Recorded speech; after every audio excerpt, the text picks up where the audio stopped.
అందరికీ నమస్కారం.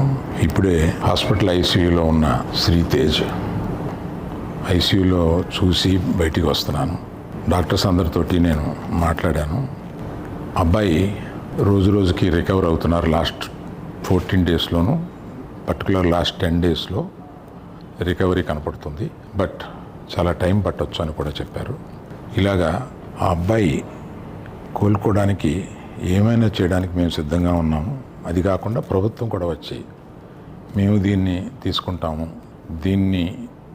ఈ అబ్బాయిని సంపూర్ణ ఆరోగ్యంతో చూడడానికి ప్రభుత్వం కూడా ముందు రావడం చాలా అభినందనీయం.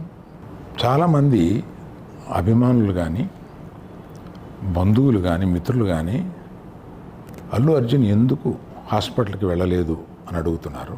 దానికి కారణం చెప్తాను. స్టాంపీడ్ జరిగిన రోజు మరుసటి రోజు మార్నింగే అల్లు అర్జున్ వద్దామని అనుకుంటే హాస్పిటల్ అధికారులు నిన్నే కదా జరిగింది, ఇవాళ ఈ హాస్పిటల్కి వచ్చి ఇక్కడ ఇంకొక ఇన్సిడెంట్ని ఎందుకు అవాయిడ్ చేయమని చెప్పి అడిగారు. కరెక్టే కదా అనిపించింది. రాలేకపోయారు. ఆ రోజునే కేసు పడింది.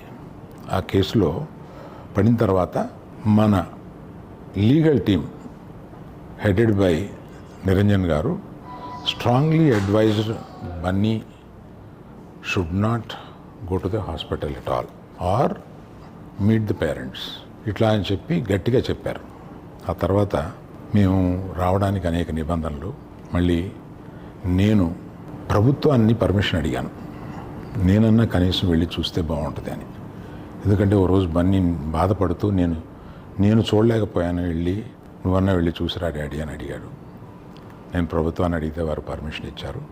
ఈ పర్మిషన్ నాకు ఇచ్చిన చీఫ్ మినిస్టర్ గౌరవనీయులు రేవంత్ రెడ్డి గారికి, పోలీస్ శాఖకి, మన హాస్పిటల్ అధికారులు, సిఇఓ గారు అభిమన్యు, మెడికల్ డైరెక్టర్ సంబిత్ గారు, వీరందరికీ, హాస్పిటల్ వర్గానికి అందరికీ నా కృతజ్ఞతలు తెలియజేస్తున్నాను.